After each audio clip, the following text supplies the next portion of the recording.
Hey,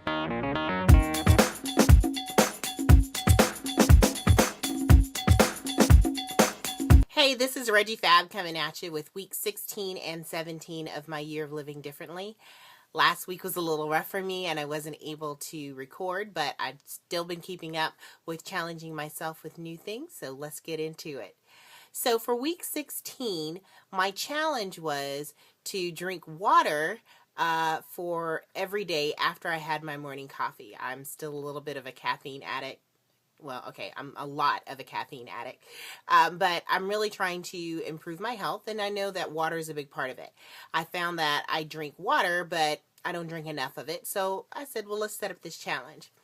And as I suspected, I learned a lot more than I initially thought I would. The first thing is, I think I have an issue with water because I still didn't drink as much as I normally drink. So just because it was water, I still was resistant, and that's something that I have to work on. I do enjoy water. It doesn't taste bad, or I don't really struggle with that issue, but it's just not calling me to drink it. And if it doesn't call me, oftentimes I'll forget about it or I won't think about it. But the most interesting thing that I found was that I am a sugar addict and I didn't realize it. I don't eat a lot of sugar. I'm not a big cake person or cookies and sweets. I'm much more likely to go for chips than I am for a cupcake, for instance. So I've never really thought of myself as a sugar addict. However, what I realized is that when I didn't have my sweet tea, when I didn't have my naked juice, all of those things, my system was crashing. For the first 3 days, I was having to just eat sugar, just so that I could function.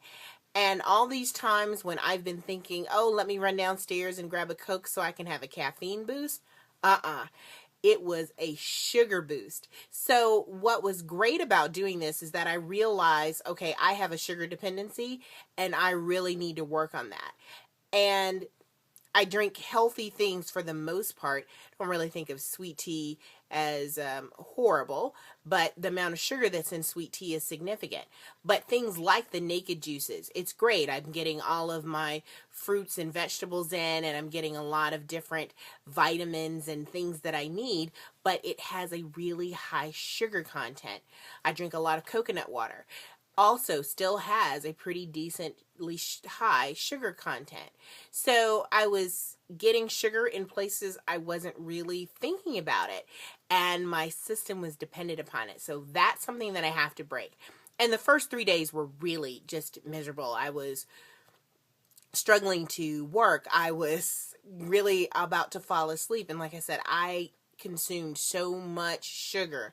I was buying candy bars and M&Ms and just things that I never buy to stay awake and functional. So really illuminating on what's going on with my body and highlighting the things that I really need to work on. So this past week, I've been eating less sugar and consuming less sugar, and I'm going to slowly dial that down so that I can still function, but reduce the amount of sugar that I consume. And the second part of the challenge was to really still continue on my big money plan. And so I was making calls, trying to get my interest rates down on some credit cards, and I was really unsuccessful with that. The credit market is so tight right now. Everybody is still a little leery of the economy. It was a good exercise for me to do.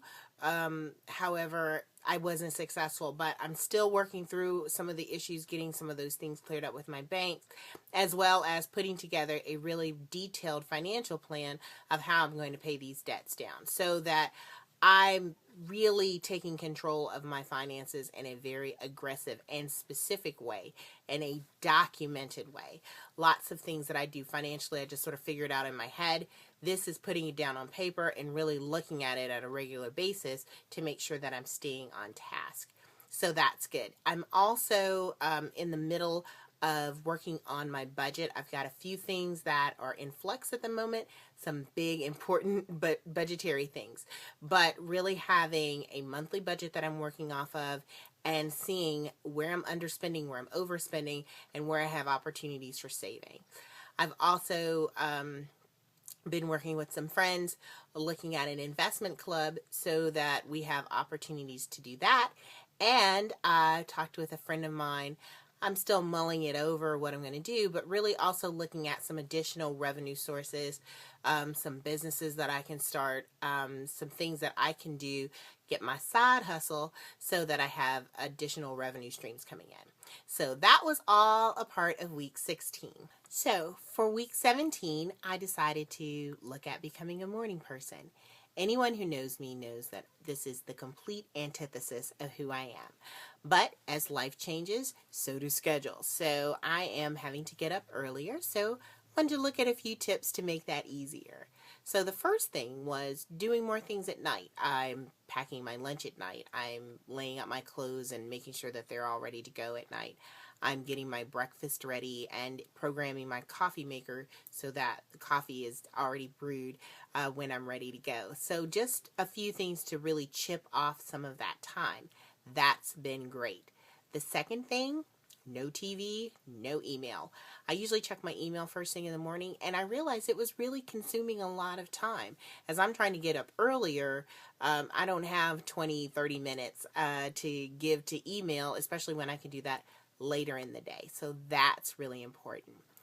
The third thing is going to bed early. Again, common sense things, but I'm really programmed to go to bed about 1 or 2 o'clock in the morning. So to force myself to go to bed at 10 o'clock at night has really been a challenge, but I've been trying to do that consistently, which makes getting up earlier a little easier. And that actually is the fourth thing that I've done. When I wake up, I get up.